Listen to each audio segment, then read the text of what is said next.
Entonces estábamos nosotros estudiando los piezómetros y habíamos hecho un ejercicio para mostrarles más que el qué hacer o el cómo hacer, sino el concepto que viene detrás. Hemos estado usando de que existen superficies equipotenciales, quiere decir que en todos los puntos de esa superficie de un fluido en reposo, los puntos están a la misma presión. Y eso lo aplicamos y hacemos pasar unas líneas horizontales y en ellas, en cualquier punto de ellas, nosotros decimos es la misma presión. Partíamos de ese principio, como en este caso, por ejemplo, los piezómetros, partimos de ese principio y podemos determinar lo que ocurre, por ejemplo, acá. Ese es un piezómetro y, por ejemplo, esta es una campana que tiene aceite.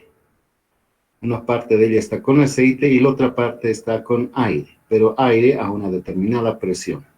Este relojito de aquí arriba nos marca cuánta presión existe aquí. Y el aceite baja por este brazo de vidrio y tiene en el líquido azul un otro fluido con una densidad diferente, un peso unitario diferente. Y hacemos lo mismo, definimos un punto, perdón, he dicho mal, definimos una línea horizontal es la clave, y dejamos pasar porque nos conviene así, por ejemplo, por estos dos puntos, el 1 y el 2.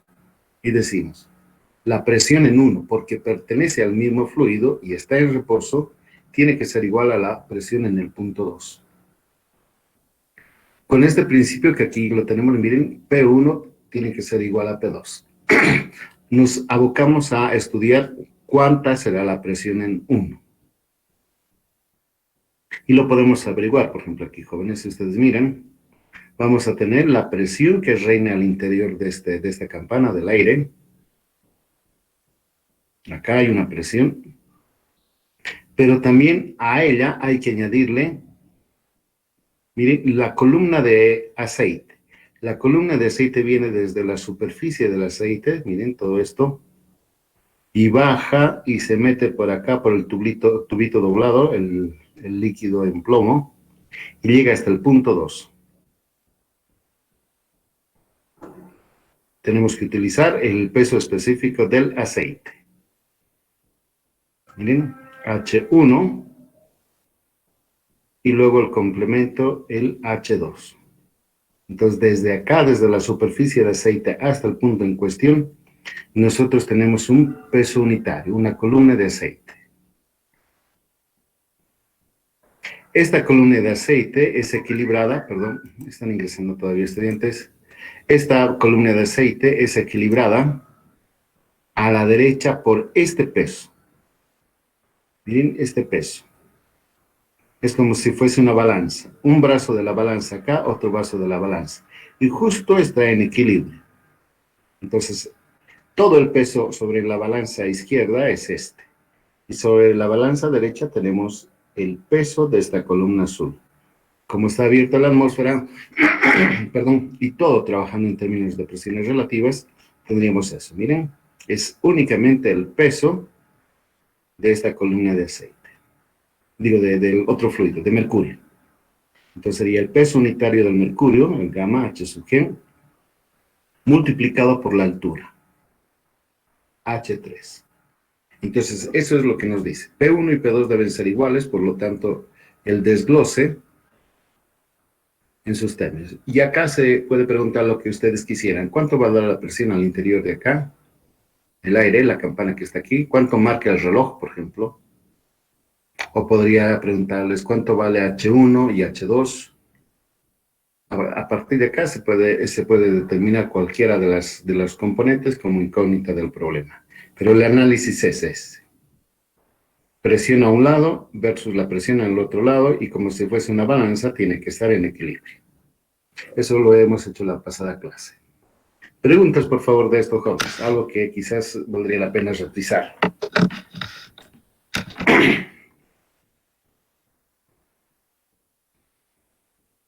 Ok. Lo mismo. Estos, sin embargo, son manómetros, pero que no están abiertos a la atmósfera. Miren, este está abierto a la atmósfera. Este otro también está abierto a la atmósfera.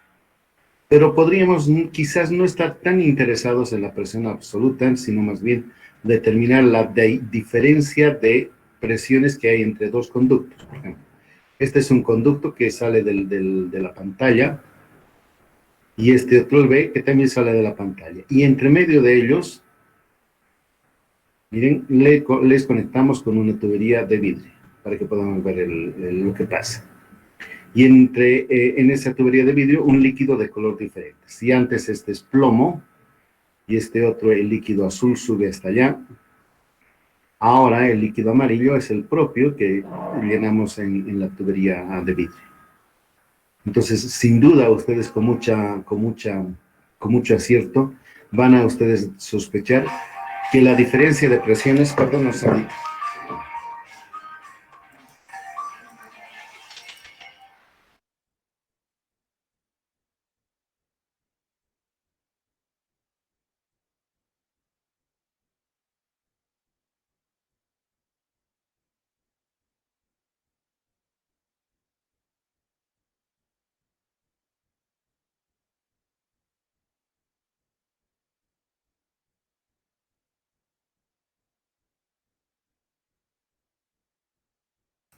Mil disculpas, un segundito, estaba atendiendo. Miren, la diferencia de presión entre A y B no va a ser tanto dependiente de H1 o de H3, sino más bien la diferencia que haya entre ellos. Miren, la diferencia de niveles entre los ramales de la derecha en el líquido amarillo con el ramal de la izquierda, este H2, va a ser una medida de la diferencia de presiones que existen entre ambos. Cuanto más grande sea H2, sin duda, la diferencia entre A y B va a ser más marcada. Una disposición como esta otra. A la derecha, un tubo que transporta un líquido verde, y a la izquierda y a la derecha un líquido que transporta un líquido lila. Sin duda, entre ambas tuberías, va a haber una diferencia de presión. Y la diferencia de presión es justo la medida H, la diferencia entre los dos ramales.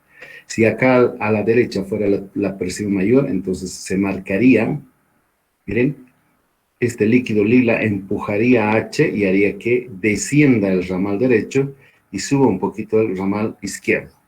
Entonces H va a ser diferente.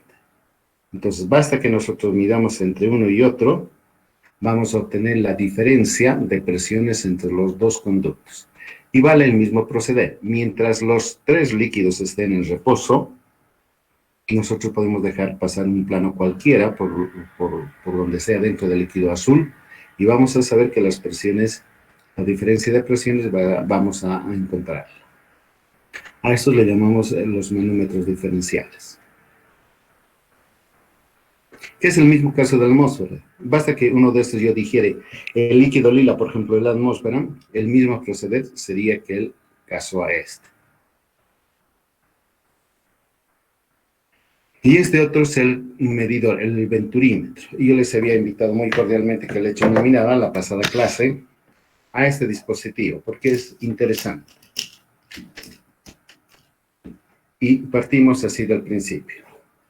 Miren, este es un líquido, perdón, esta es una tubería que está transmitiendo un fluido. Y en la industria, sobre todo en las industrias, necesitamos conocer el caudal que pasa por las tuberías, por ejemplo, para fabricar champú, para el aceite, para dosificar, etcétera, y va variando de día a día, de momento a momento. A veces se requiere, por ejemplo, suplir una demanda en las horas de la mañana que puede ser diferente a las de la tarde. Entonces se regula y hay necesidad de saber cuánto caudal está pasando para que los aditivos que se vayan a colocar un poco más allá de la industria sean los de la proporción correcta. Entonces siempre está instalado este venturímetro. Se llama venturímetro por Venturi, un italiano quien inventó. Entonces la tubería original era una tubería, a ver si es que puedo dibujar, permíteme. Al principio era una tubería así. Era una tubería rectilínea. Pero como necesitan medir el caudal, entonces han recurrido estos señores a este truco. Han modificado la sección y la han angostado. La han angostado, como ustedes observan.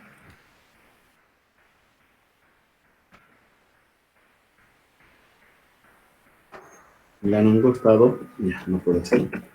Y han obtenido este estrechamiento. Un estrechamiento acá, y otra vez vuelve a su dimensión original la tubería. Un diámetro acá que ingresa, un estrechamiento y luego la expansión. Y entre estos dos puntos, uno que está en la sección sin tocar y una en la sección perturbada, A y B, intentamos medir la presión diferencial. Veremos qué pasa aquí, jóvenes. Cuando el fluido está ingresando por acá, tenemos un determinado caudal. Tenemos un cierto caudal. Tal vez pueda copiarme. A ver, voy a intentar hacerlo.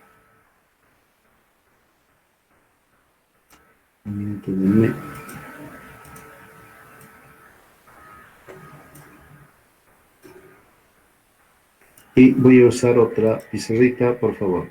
Déjenme un minuto que identifique cuál. Esta, por favor.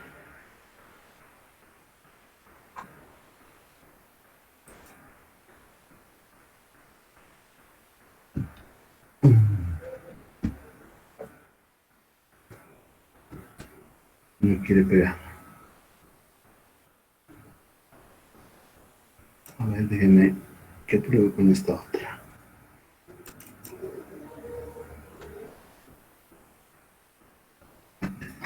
Entonces vamos a compartir un ratito.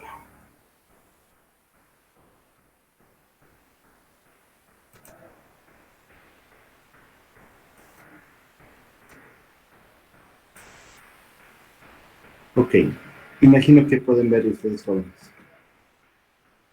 Avísenme por favor si es que no se viene. Ya, imagino que sí. Ya, gracias. Entonces miren, este fluido está en movimiento.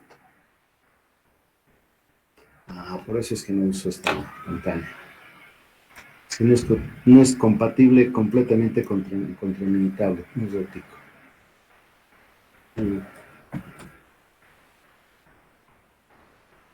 Por eso es que no.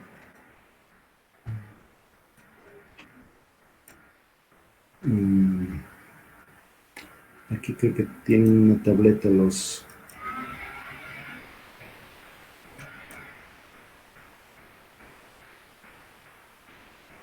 Classroom, creo que tienen una pantalla.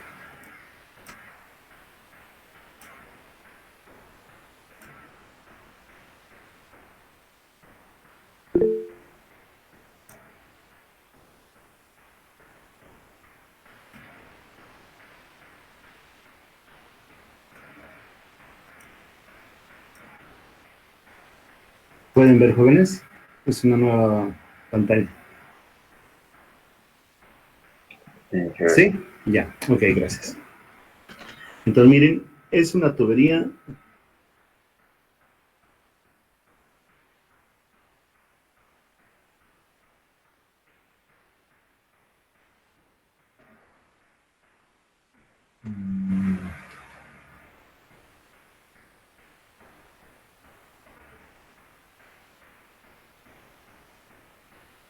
Es una tubería así. Perdón, van a disculparme, la empresa se me puso. Y que en este momento nos interesa que haya una reducción.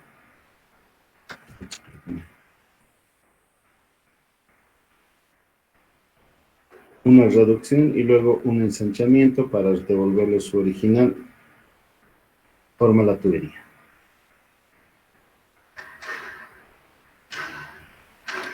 Más el líquido está moviéndose.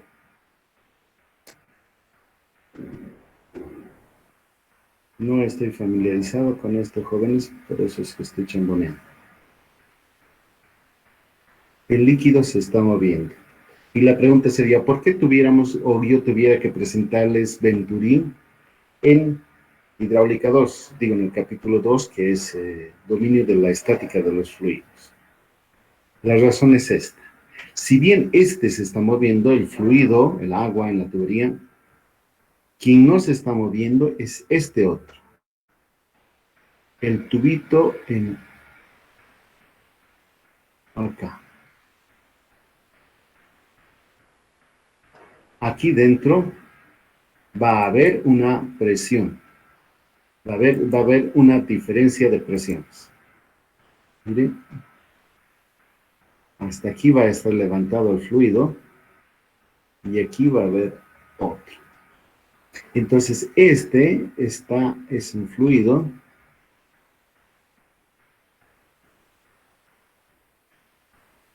en reposo.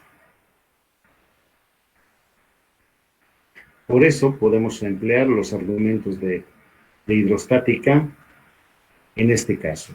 El líquido azul está moviéndose ahí arriba, mientras que el líquido en verde, este que estoy señalándoles, está en reposo, está en equilibrio. ¿Qué hay acá? Lo primero, el caudal que está circulando por aquí, este caudal, bien lo podemos calcular como si fuere la velocidad acá, en la sección 1, acá el líquido está entrando con una velocidad, multiplicado por el área 1, y el área 1 es el diámetro al cuadrado, etc. Y ahí, área 1. Y esta cantidad de agua, como está acelerada, sigue en su movimiento hacia la derecha y se ve estrujada en esta sección. Acá se angosta. La sección en este sitio es A2, un diámetro menor. Pero en compensación, si aquí el líquido iba relativamente lento, acá, para que pueda pasar la misma cantidad de agua, pues le está empujando. Miren, tras un segmento de agua hay otro que le precede y otro, y otro, y otro. Todos ellos le están empujando al de adelante. Entonces, nada más que incrementar su velocidad para compensar esa deficiencia en la sección transversal. De manera que el caudal que pasa por esta sección es el mismo caudal. Si no fuera el mismo, se crearía un vacío. Acá se crearía un vacío. Si no fueran los mismos caudales, aquí se aceleraría y se podría romper la columna de agua. Mas no ocurre eso. Todo el caudal que pasa por acá ingresa y sale por este otro lado. Entonces vale esa aproximación. Acá la presión puede ser 1. Por ejemplo, la presión sub 1 sobre gamma, como han visto ustedes. Acá la presión es diferente. En algunos casos se dice que es succión. El agua succiona. Miren acá. Un segundito, perdón. El ramal queda más abajo que este otro. Entonces, la presión aquí de agua ha hecho que ésta desplace el líquido y suba. Si al contrario, si la presión aquí fuera mayor, hubiera habido un desbalance entre los dos brazos de este tubito con el líquido verde y más bien hubiera quedado más arriba el de la izquierda que el de la derecha. Entonces, miren, esta diferencia de niveles es una medida de la presión que existe. Y ahora nada más hay que hacer un poco de ejercicios como hemos visto. Podríamos decir, conforme la ley de la hidrostática,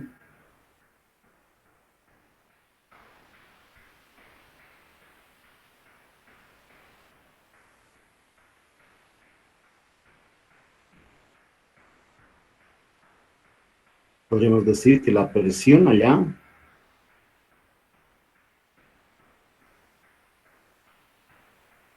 aquí miren, P sub 1 sobre gamma tiene que ser igual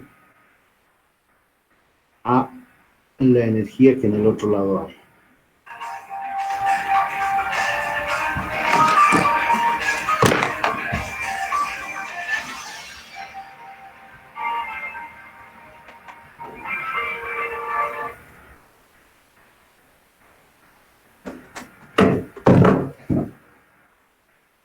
Así, de esa manera. Y podríamos, miren, Z1 y Z2 son la energía altimétrica. Podemos elegir astutamente un sistema de referencia tal que anulemos a Z1 y Z2. Un buen candidato podría ser dejar pasar por aquí la línea horizontal.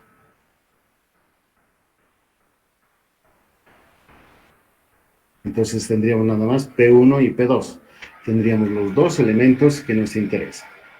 Y también podemos incluir acá en este análisis el caudal, velocidad 1 y velocidad 2.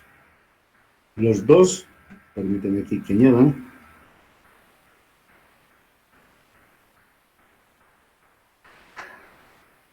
uno y 2 tienen que ser iguales. De hecho, podríamos determinar, qué sé yo, digamos, velocidad sub 1. Tendría que ser una medida de A sub 2, aquí me falta 2, sobre A sub 1.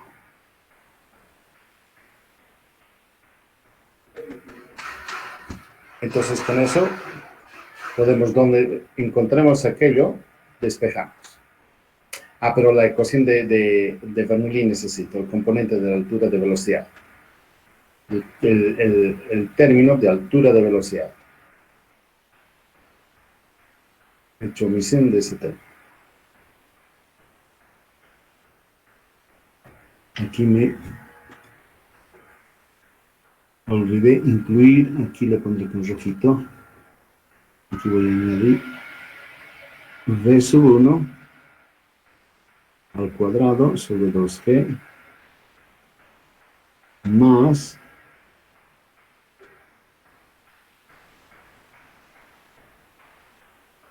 sobre 2G. Hice omisiones ojoras. Claro, porque la velocidad aquí es pequeña y la velocidad acá es mucho más grande.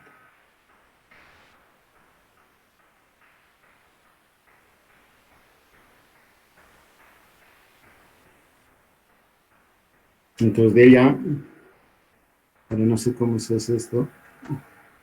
Así. ¿Puedo pasar de página?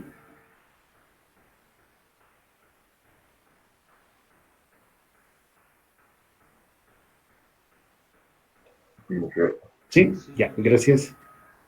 Entonces despejamos. Creo que puedo escribir también aquí, creo que texto.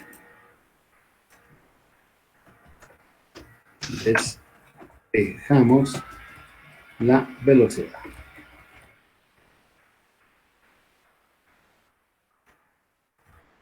Podría decir, por ejemplo, a ver, déjenme ver, velocidad 1 despejado, velocidad 2 debería haber despejado. Despejamos y voy a tener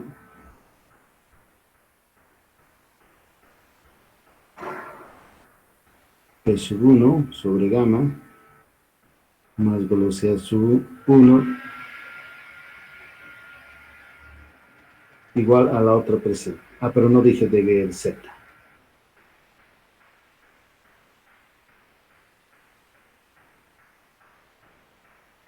Aquí lo diré porque si no va a estar inconcluso.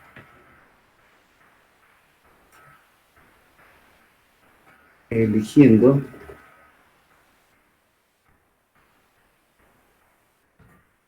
un plano horizontal de manera que Z1 sea igual a Z2. Puedo hacer omisión de lo que ya han visto.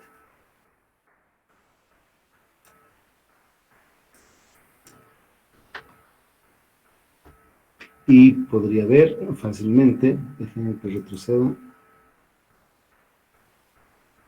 B sub 2 de la anterior ecuación, B sub 2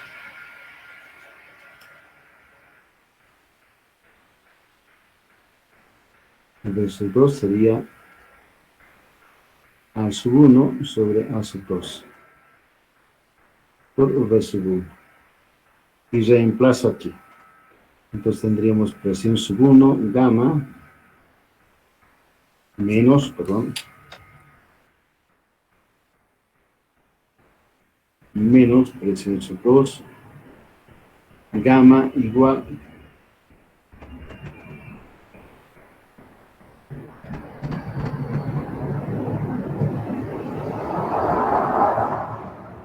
b sub 2 al cuadrado, pero b sub 2 al cuadrado es b sub 1 cuadrado por a sub 1, a sub 2 al cuadrado. Todo entre 2g menos esta otra, b sub 1.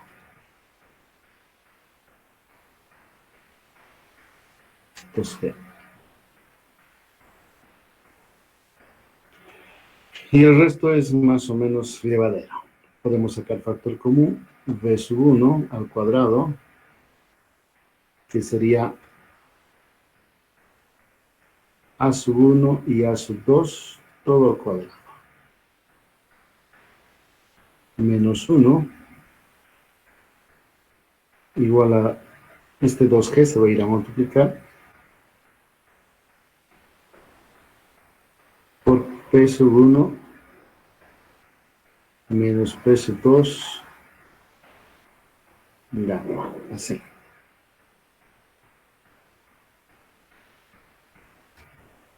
V sub 1 va a ser la raíz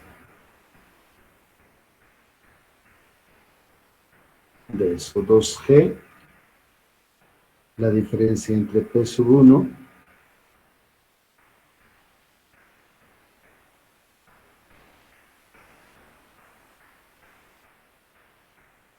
y esto otro.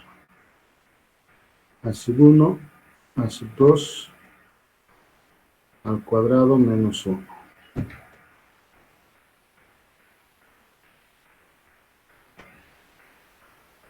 En algún caso, bueno, no en algún caso, en todos los casos estamos interesados en hallar el caudal.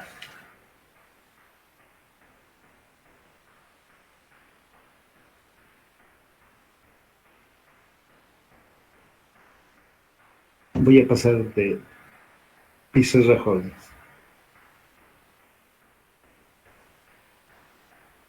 Si fuera así, entonces tuviéramos el caudal sería igual a la velocidad anterior multiplicada por el área 1.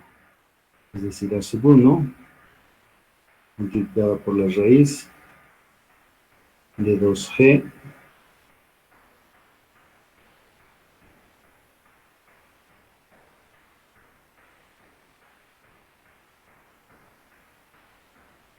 las áreas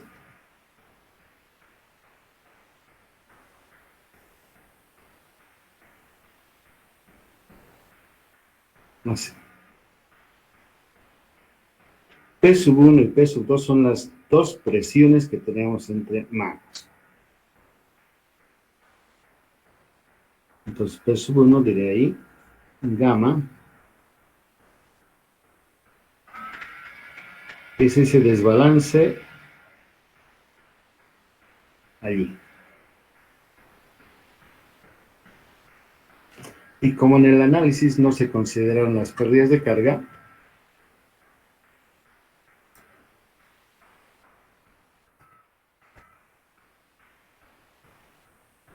no sé,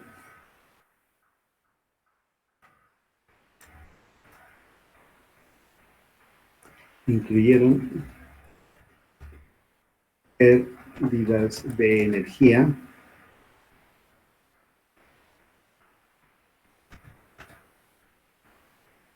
cuando el flujo se estrecha. Para compensarlas,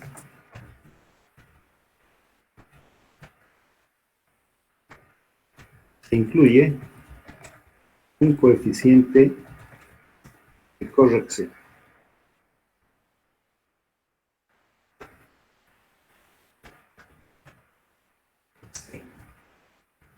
Este coeficiente, el valor de este coeficiente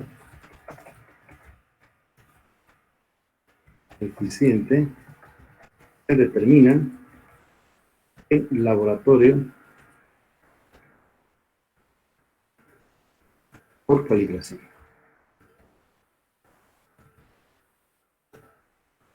Enseguida les explico qué.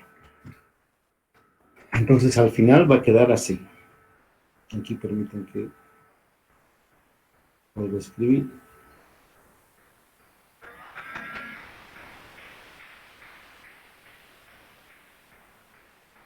Aquí está. El caudal que pasa por esa tubería sería el área multiplicado por un coeficiente C a sub 1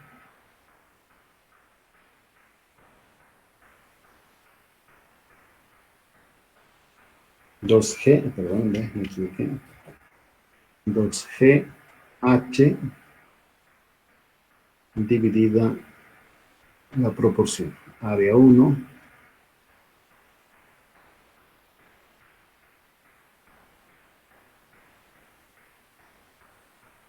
así, con C aproximadamente 0.9, 9 tal vez a 0.95, 90 y tantos. En el laboratorio se deja pasar un caudal que se determina por otros medios y se mide cuánto vale H y cuánto vale Q proporcionado por el venturímetro. Y como no igualan, entonces la incógnita es C. Si repetimos para varios caudales, podemos obtener una gráfica. Una gráfica, no les voy a decir en este momento el detalle, que podríamos hacer así. Caudal medido por el venturímetro versus el caudal conocido en el laboratorio. Pues quizás los puntitos nos saliesen así. Algún punto loco podría salirnos porque quizás no lo hicimos tan bien. Y luego dejamos pasar una línea recta. Es así. Y la inclinación entre ambos, la pendiente de esta, nos va a dar el coeficiente C. Y reemplazamos acá y esa va a ser la ecuación para el venturímetro. ¿A qué? Parece. Si tú construyésemos otro, tendríamos que repetir el proceso porque cada uno de ellos tiene un C diferente por las imperfecciones durante la fabricación o los distintos materiales que son. ¿Ya? Entonces, hemos utilizado esto que viene de la hidrostática en el fluido en reposo y la parte hidrodinámica de la que hemos visto antes. Entonces, ese es el venturímetro, un instrumento que nos sirve siempre para aforar.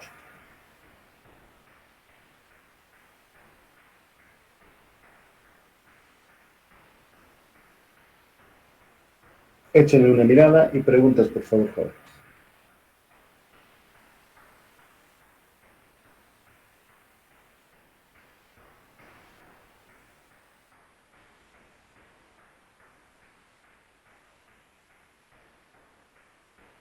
Ok, voy a partir del principio de que vamos bien. ¿No preguntas para que continuemos? Listo, vamos entonces adelante. Déjenme volver.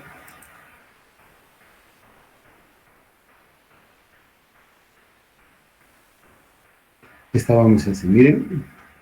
La diferencia de presiones es este H, que es una pauta, como han visto hace ratito, para el caudal. Cuanto más marcada sea esta diferencia, seguramente es el resultado de un caudal que viene por la izquierda y se estrecha en mayor o menor grado hacia la derecha. Si la reducción es muy grande, miren, digamos una tubería de, por decir, 30 centímetros y la reducimos a 3/4 de pulgada, el flujo va a ser acelerado grandemente aquí, van a haber más pérdidas de carga. Ese coeficiente C tal vez ya no es 0.95, 96, etcétera, tal vez sea menor. Si los dos diámetros fueran iguales, ¿cuánto tendríamos, jóvenes? Tendríamos invalidada nuestra ecuación porque en el denominador aparece, si las dos áreas son iguales, va a ser 1 al cuadrado, 1 menos 1, 0, nos va a dar Q igual a 0, que no hay paso de agua. No es que eso ocurra, sino que deja de tener validez lo que nosotros nos hemos propuesto. Ahí otro modelito. La prensa hidráulica. Esta es otra de las aplicaciones que tenemos en el capítulo 2 de hidrostática. Se le llama así a este conducto. Miren, son vasos comunicantes otra vez. un líquido, las más de las veces aceite, que está en dos ramas, con la particularidad de que una de las ramas, este de que está aquí, tiene un diámetro pequeño, una sección transversal área 1 pequeña, mientras que el otro, sí, más bien por el contrario, tiene un área mucho más grande. Y dice así, este es un instrumento multiplicador de fuerzas. Con una pequeña fuerza, esta F1 que tenemos a la izquierda, cuando aplicamos al sistema podemos aguantar un peso grande como de este vehículo. Y nada más está en la diferencia de áreas. Miren, entonces, el aceite, el fluido que está acá, partimos de que está en reposo. Si ajustamos un poco la presión aquí, la fuerza F1, va a moverse el líquido, pero básicamente va a estar en reposo después de que concluya su movimiento. Entonces, la presión en el punto 1 tiene que ser igual a la presión en el punto 2 mientras estén en una horizontal, así como aquí yo les digo. Y ahora nos abocamos a calcular los términos de la presión sub 1. Una es la fuerza, esta F1, partido por el área sub 1. Entonces acá tenemos una presión. Es la presión por el efecto de la fuerza que nosotros estamos induciendo a la izquierda. Más el peso de esta columna. Acá hay una columna de aceite que va desde el contacto del émbolo hasta el punto 1. Aquí hay un fluido que existe. Y le he puesto H1, aquí debería haberle suscrito un 1, acá, pero me olvidé. Mientras que en el otro ramal a la derecha ocurre lo mismo. Puede ser otra altura, H2, que multiplica al fluido, al aceite, por ejemplo, más el añadido de la fuerza F2 por el área. Esta vez el F2 es el peso del vehículo, dividido entre el área 2. Y de aquí podemos despejar. Por ejemplo, despejamos F1. Si despejamos, y siguen conmigo esta deducción, vamos a encontrar esta relación. Área 1 versus área 2. Solo que área 1 es más grande que el área 2. La fuerza F2 es, digamos, por decir, 2 toneladas o 3 toneladas que pesa el coche. Luego, el añadido de este otro término. La diferencia entre H2 y H1, que en este caso, miren, en el caso particular es casi cero. Multiplicado por la densidad del fluido, que también es pequeña, entonces este término en algún caso podríamos dejarle fuera, podríamos excluir, podríamos taparlo. Pero si quisiéramos ser más puntillosos, más cuidadosos, tendríamos que añadirle. Y esa sería la que equilibrase a la fuerza F sub 1. Dice, sin embargo, para elevar un vehículo, verdad, eso es cierto. Para subir, digamos, 10 centímetros al vehículo a una nueva posición, yo apuesto que tuviera que recorrer con la fuerza F1, el émbolo, una distancia más grande que los 10 centímetros. ¿Ya? Eso es lo malo. En realidad aquí no hay nada milagroso. Para levantar el vehículo a una cierta altura necesita hacer un recorrido mucho más largo con la fuerza F1 para conseguir aquello. Y estaba recordando, muchos de ustedes quizás provengan de los colegios en que solían hacer aquí en la universidad demostraciones de varios tipos de ingenios que veían y reproducían. Por ejemplo, este es un brazo mecánico de una grúa, utilizando estas inyecciones, estas jeringas, pueden operar y hacer que abra y cierre y alzar, inclinar, etcétera, manipular este brazo mecánico. Y nada más es el principio que ustedes aquí están viendo.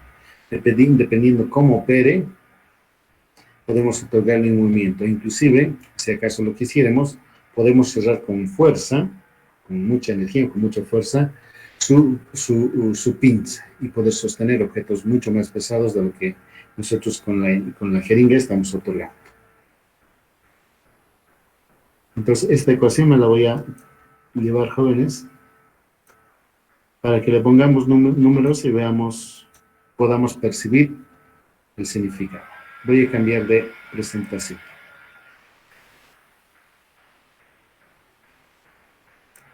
Y nos volveremos a la pizarrita esta que estaba en pleno. Aquí está. Sí.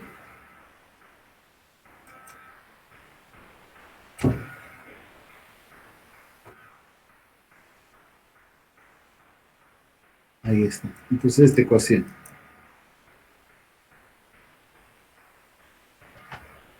Y la figurita más me traeré para que podamos tener el contexto.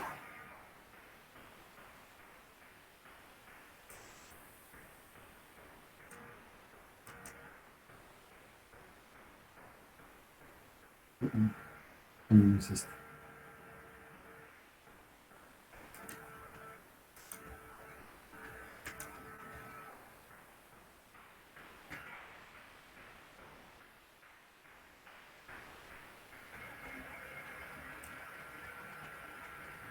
Entonces ahí vamos. Supondremos que el coche pesa 2 toneladas. Por ejemplo, coloque acá F2.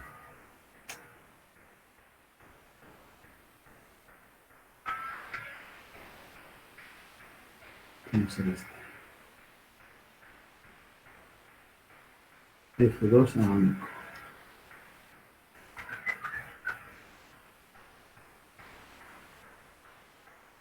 F2 supondré que es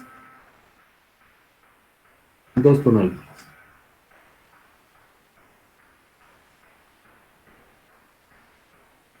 2000 kilogramos de fuerza.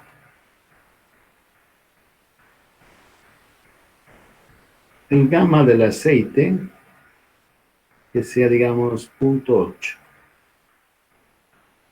0.8 frente al agua.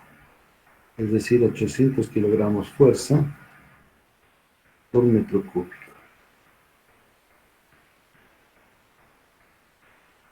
El diámetro 1, que sea, digamos, 1 pulgada. 0.025 de metro. Mientras que el diámetro 2, que sea de 15 centímetros.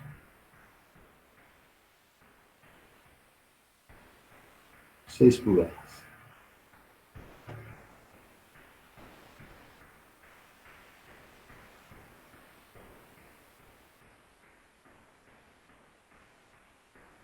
Pues tenemos una tubería de 1 pulgada a la izquierda frente a la de 6 pulgadas a la derecha. Y la diferencia, H2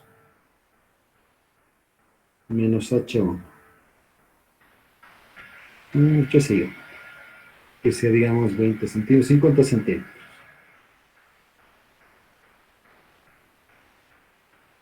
Es decir, los ramales del principio. Esta pequeña diferencia. Esta pequeña diferencia, digamos que sea medio metro al inicio.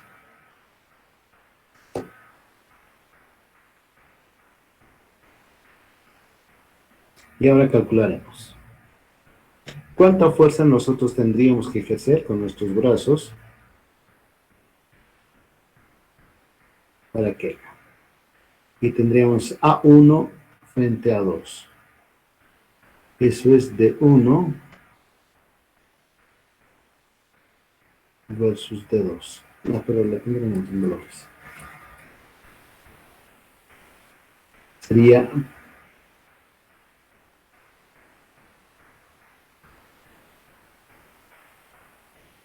.025 entre .15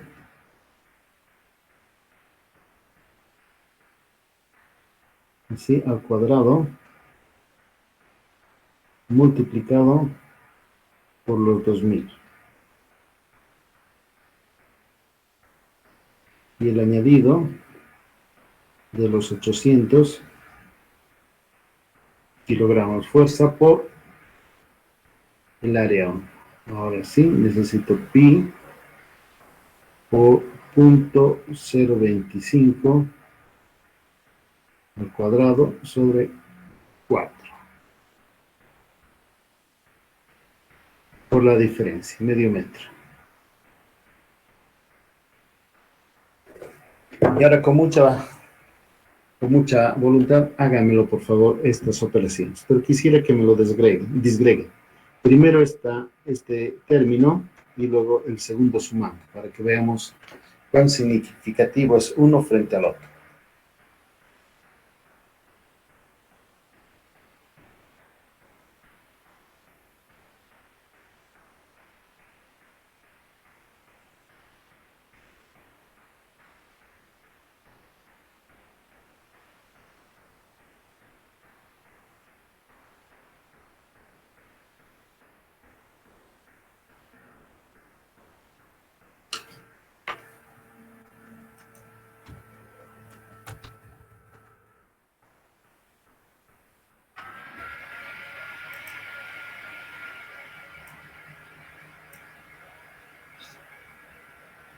¿Y qué?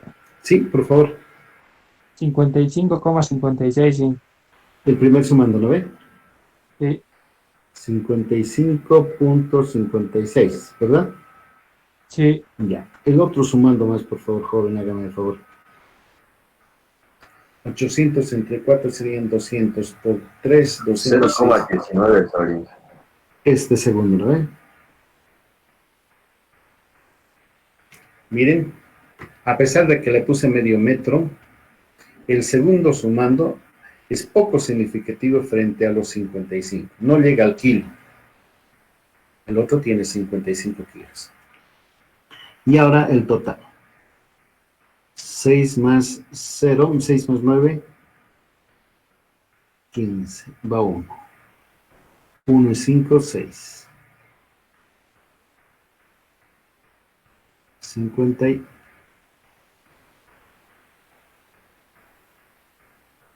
Me lo van a verificar, jóvenes, por favor.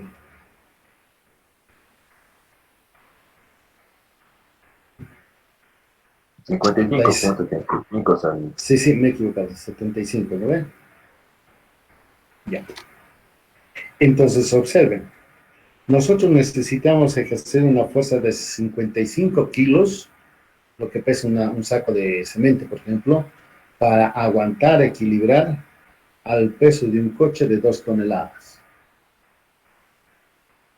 Vean, es interesante esto. Esta balanza, también es otra balanza porque el líquido está en reposo, nos permite multiplicar, entre comillas, la fuerza que nosotros vamos a ejercer.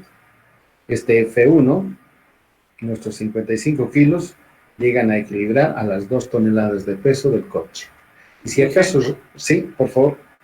No sé si mi calculadora está mal, no sé si alguno de mis compañeros podría confirmar. En el segundo, en el Sí. 0 punto que tiene el resultado, Ah, a mí me da 0,43. No sé si alguien puede ya. revisar. Sí, a ver, échenle una miradita, jóvenes.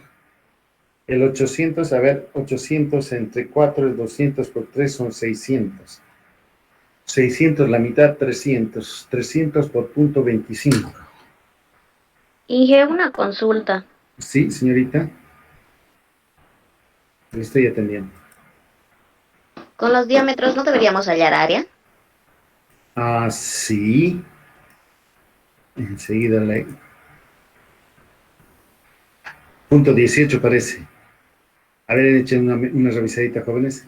Sí, deberíamos hallar el área, pero si usted se percata, el área 1 sería pi, el diámetro 1 al cuadrado, entre 4, y tendríamos dividido pi, el diámetro 2 al cuadrado, sobre 4. Entonces estos señores con estos señores se cancelan, y vamos a tener diámetro 1 entre diámetro 2 al cuadrado. ¿O ven?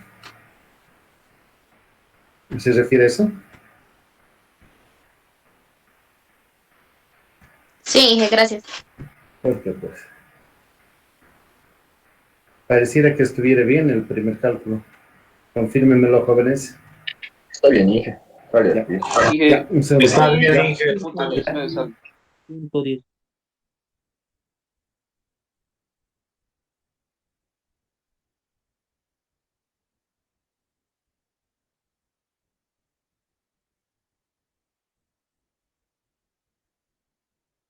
Ya, entonces, observen, distinguidos jóvenes.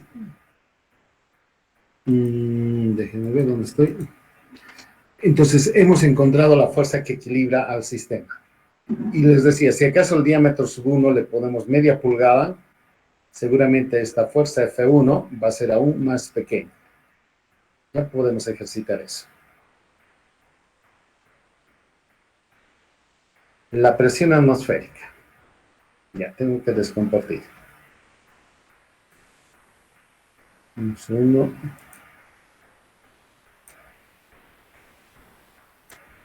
Dejar de presentar.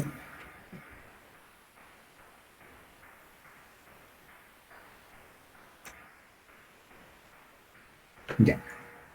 La otra es la presión atmosférica. Y yo les digo, bueno, no es que yo lo sepa ni lo he descubierto, no.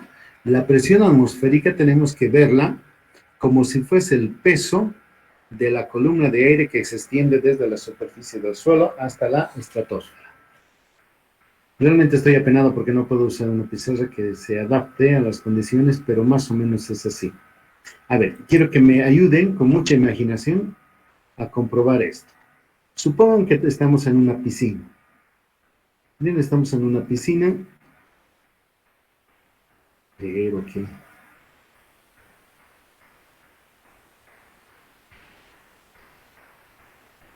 y el agua está ahí. Y habrán experimentado, cuando uno zambulle a la piscina, y sobre todo con la piscina tiene 3 metros o 4 metros de profundidad, cuando bajamos al fondo sentimos una molestia en los oídos. Esa molestia es debido a la presión del agua. ¿Y cuál es la presión del agua? Es esa que ustedes ya han comenzado a ver. Es imaginariamente un rectángulo, pero no un rectángulo, sino es un cubo, pero largo, que va desde la superficie del agua hasta donde nosotros queramos considerar. Por ejemplo, si estamos a nuestros oídos y bajamos hasta el fondo, son 3 o 4 metros de columna de agua que están presionando los tímpanos de nuestros oídos. Es esa columna de agua unitaria, de área unitaria. Esa es la presión. Entonces, cuanto más bajamos, mayor presión nosotros sentiríamos en nuestros oídos. De hecho, han escuchado, hay algunos peces que pareciera que no tienen forma, ni tienen, no sé cómo expresarlo, que viven a grandes profundidades. Pero a esas profundidades un submarino no podría llegar, porque antes de fallar, ha de reventar sus costillas, quiero decir, toda la armadura, todo el acero que tiene como soporte a su estructura, debido a la gran presión atmosférica. Esto que yo les explico, ahora piensen que es lo mismo con la capa que envuelve a la Tierra, pero esa capa es aire. Es exactamente lo mismo. Es como si tuviéramos acá un globito, un redondito. Creo que hay un redondito. No sé cómo se hace.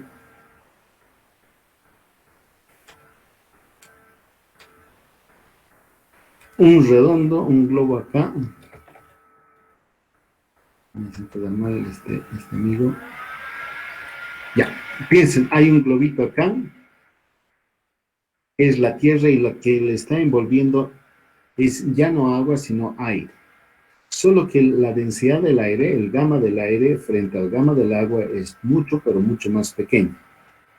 Pero a pesar de esa pequeñez del peso unitario, compensa con que esa columna de aire es muy espesa. Miren, en promedio se piensa que el espesor del aire, de la atmósfera allí, es de 80 kilómetros. Son 80.000 metros de columna de aire. Ese es el valor de la presión atmosférica. ¿Ya? Entonces, de aquí para adelante van a saber ustedes, van a consolidar en su cabecita de que la presión atmosférica es el peso del aire por unidad de área. Entonces, cuanto más bajos estamos, es decir, al nivel del mar, por ejemplo, la presión atmosférica es mayor. Si nos situamos en el Himalaya, en los montes más altos, los 8 kilómetros que tiene la altura el Himalaya, se disminuye en ese valor la presión atmosférica. Por eso es que los alpinistas, cuando están por encima de los 5.000, creo que metros, ya necesitan tubos de oxígeno para poder seguir respirando normalmente. No se olviden, la presión, el aire está compuesta en gran parte por nitrógeno, en menos proporción oxígeno y otros gases. Entonces nos falta aire, decimos, en realidad es que se ha enrarecido. Se ha enrarecido el- la composición del aire. Entonces, eso es lo que nos limita. ¿Ya? Entonces, esa es la presión atmosférica, jóvenes, y depende de varias cosas. Depende de la presión atmosférica dónde estamos. Si por ejemplo estamos al nivel del mar, como les decía, la columna de aire es mucho mayor. Cuanto más alto estemos aquí en Cochabamba, 2.000 metros sobre el nivel del mar, o estemos en La Paz, 3.600, o estemos sobre el Sajama, en la cumbre, van a ser casi 6.000 metros, 6.500, 6.400 de menor espesor que va a tener la atmósfera. Entonces es menor la presión allí. Pero también depende del clima. Si es un día húmedo, o si es un día, es un día lluvioso o es un día seco. En un día seco, por ejemplo, el aire ya no tiene partículas de agua y llega a pesar menos.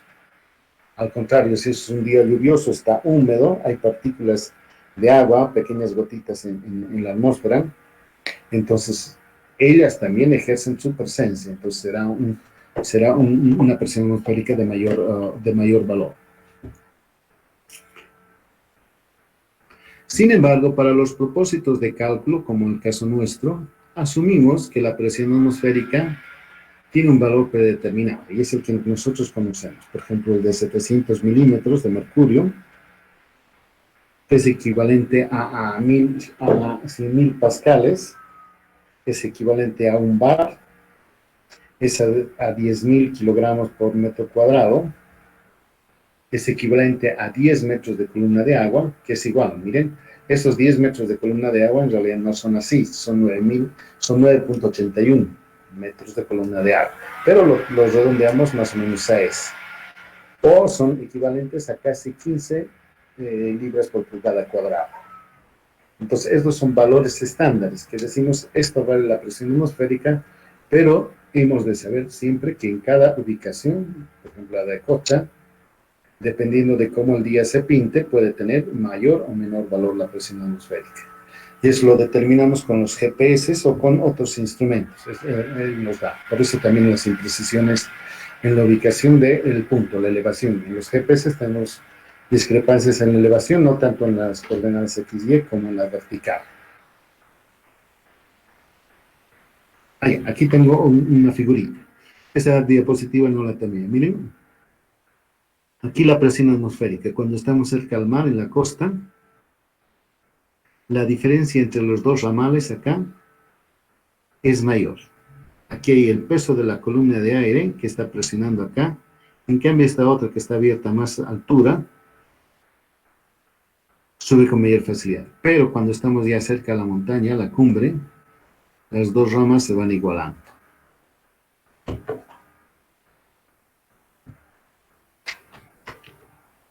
¿Está entendido, jóvenes? Ya, quiero que un ratito mediten sobre esto, que yo les voy a hacer algunas preguntas, pero quiero que le echen una leidita antes. Un segundo.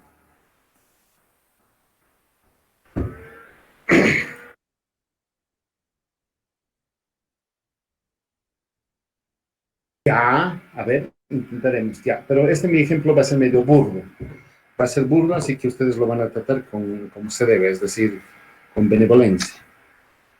A ver, permítanme un segundo.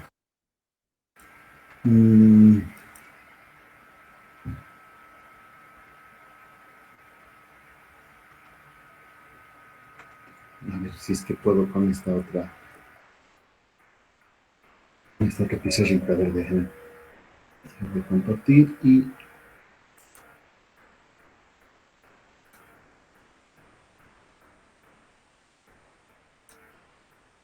Ok.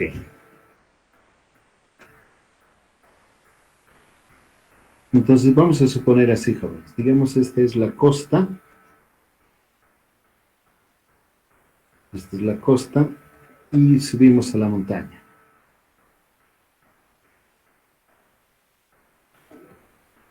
Esta es la costa del mar Océano.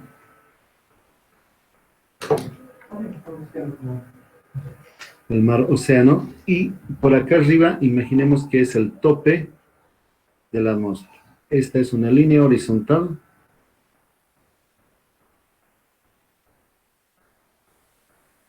Digamos que este es el tope de la atmósfera. Por encima de ella están las otras capas. La capa de ozono está mucho más arriba. Entonces acá tenemos un tubito. Voy a dibujar el mar, océano, aquí pondré un puntito, no sé cómo colocar, aquí está colores. Un poco más oscuro. Entonces acá hay un punto en la costa. Va.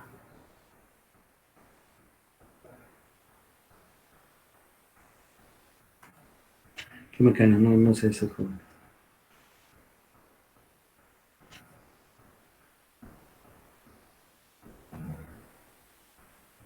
Ya, ok. Supondré que ese es un punto. Y por encima de ese punto va a estar actuando esta columna de aire.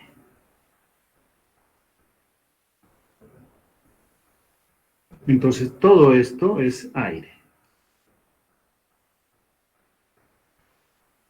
Un segundito, a ver. No quiero línea recta, quiero puntitos. Aquí van a suponer que estos son puntos, ¿ya? Por favor. Acá está el aire. Y en esta zona, la parte baja, es más denso. Pero conforme vamos ascendiendo, el aire se enrarece. ¿Recuerdan lo que les he dicho? Entonces acá es menos denso. Pero aquí en la costa es más. Entonces la presión a la cual este punto está sometido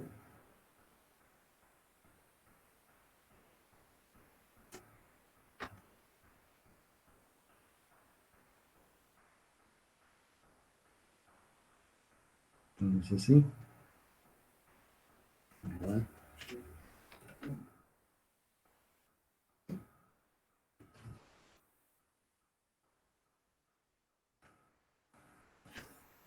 No está más.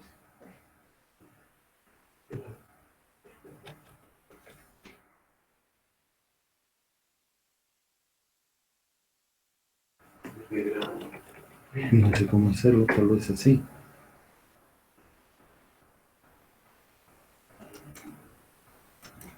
La presión ha de ser igual al peso unitario del aire. Así le pondré gamma del aire multiplicado por la altura h del aire. Solo que esta densidad, miren, aquí arriba hay una escasa densidad. La gamma del aire es pequeño aquí el gamma del aire es un poco más grande y aquí el gamma del aire probablemente alcanza su mayor valor. Entonces es variable la densidad. Y H es desde acá, desde aquí,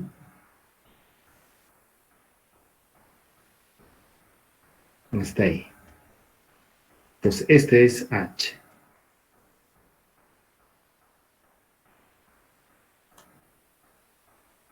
Acá tendría que estar H.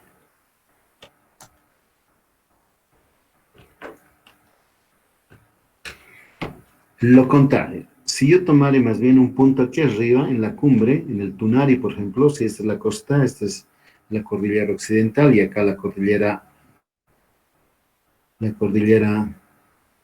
Tunari, la columna de aire sería esta. Y esta columna, como ustedes observan, es de menor talla, es de menor tamaño que la anterior, y el aire ya no es tan denso. Entre la presión atmosférica que yo midiera acá,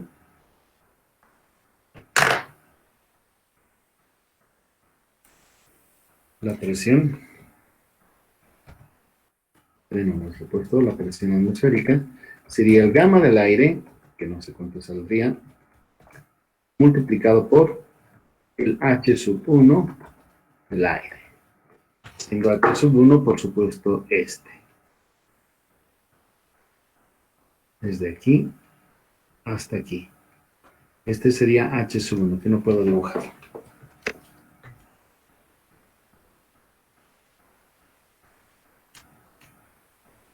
¿Está más claro, joven? Sí, está más claro, gracias. Ya, muchas gracias. Más preguntas, por favor, jóvenes. Mientras pueda responderles, con mucho gusto.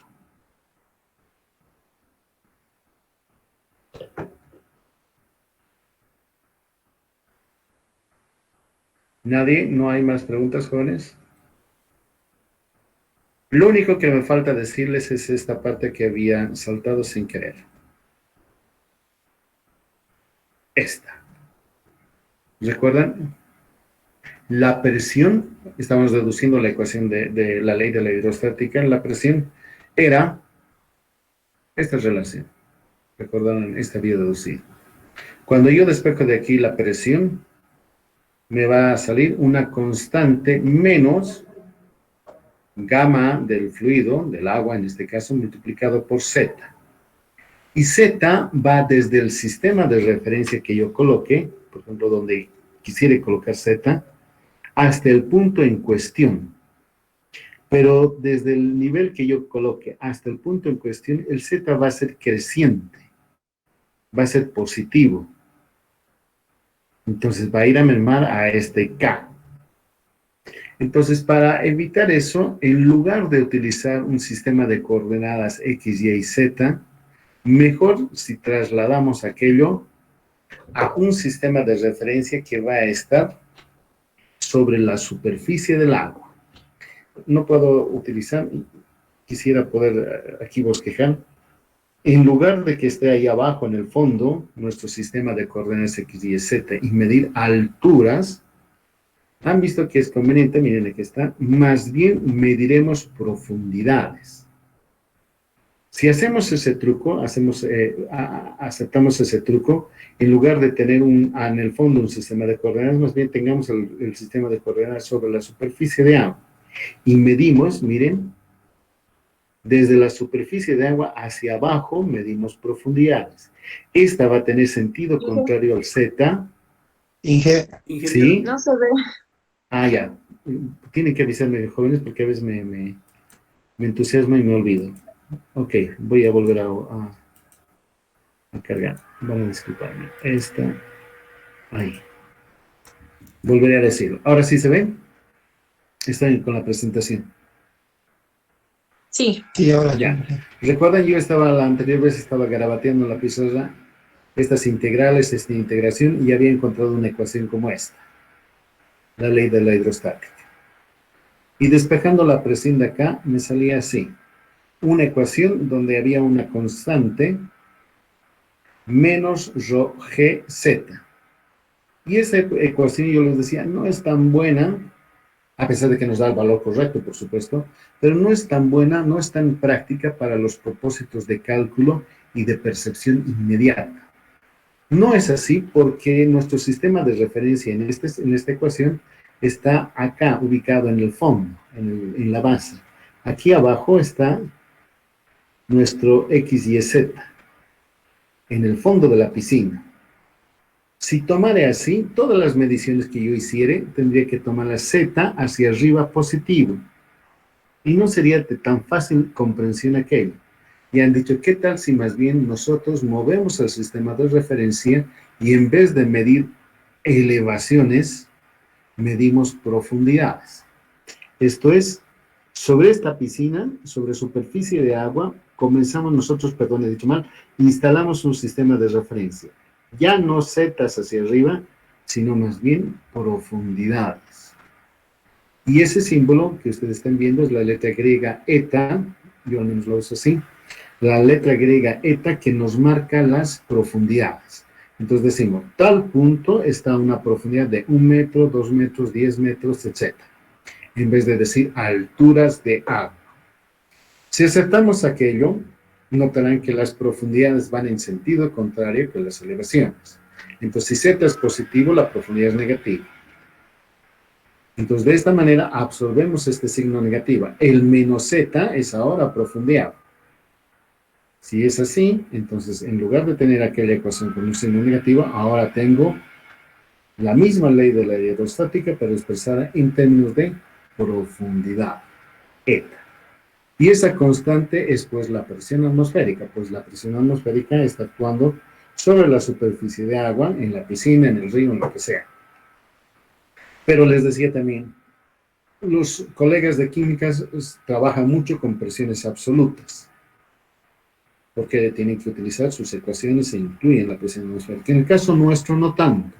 Las aplicaciones de la hidráulica en la ingeniería civil, las más de las veces prescinden de la presión atmosférica. Hay casos en que sí, pero la gran mayoría no. Entonces nosotros solemos trabajar en términos de presión relativa. Y si hacemos omisión de la presión atmosférica, pues estamos en términos de esa presión relativa. Es decir, la ecuación se reduce a esto. La presión en un punto es nada más el peso unitario del fluido, el ρg, es decir, esta, de aquí hasta la superficie de agua multiplicada por la profundidad. Entonces, todo aquí es positivo. Nada más que nosotros en nuestra mente entendemos que es no elevaciones, sino más bien son profundidades. Si es cierto eso, jóvenes, quiere decir, cuanto más crezca eta, mayor es el valor de la presión. Nosotros interpretamos eso. Si eta es 0, quiere decir que estamos justo en la superficie de agua, la presión es la atmosférica. Pero conforme vayamos sumergiéndonos en el agua, más y más profundo, la presión también va aumentando. Puede ser tan grande esta presión que, como les decía, puede reventar submarinos. Si bajan, han debido ver en películas, hay momentos en que el submarino está descendiendo porque los barcos enemigos están lanzando cargas de profundidad. Entonces, para eludirlas a ellas, comienza a descender el submarino, pero tiene límite. No pueden descender libremente 500 metros ni 1000 metros abajo, porque su estructura explota por la gran presión que existe. Entonces, cuanto más bajemos, la presión es mayor. Y hay límites prácticos para que nosotros ya no podamos bajar más. Así es, jóvenes. Lo mismo. Miren, la presión aquí, esto quiero que me sigan. Esta presión en ningún momento depende de la coordenada X y Y. Esto nos avisa de que en un plano horizontal no nos interesa en ese plano dónde estemos, lo que nos interesa es la profundidad a la cual el plano está. Otra vez superficie equipotencial. Un plano horizontal, pero en todos sus puntos tendrán la misma presión. Por eso no aparece aquí X ni Y. Solamente hay una coordenada de vertical, como señala. En este caso, la profundidad. ¿Está bien, jóvenes?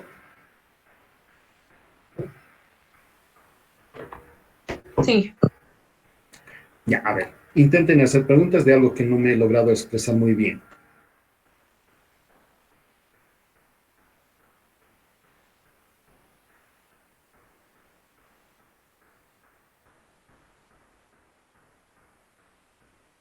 Esta presentación se las voy a subir al Classroom para que ustedes la desmenuzcan.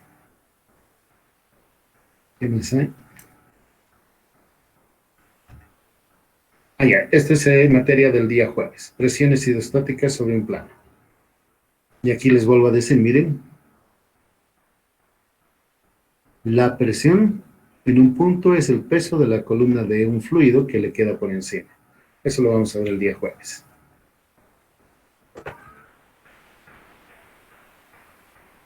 No terminé estas diapositivas porque eso están inconclusas.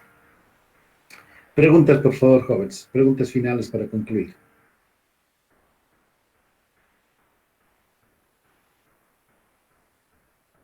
Todo claro, Inge. Ya. Listo, jóvenes. Entonces les doy las gracias y el día del jueves continuamos nuestro capítulo. Hasta el día jueves. Hasta luego, jóvenes.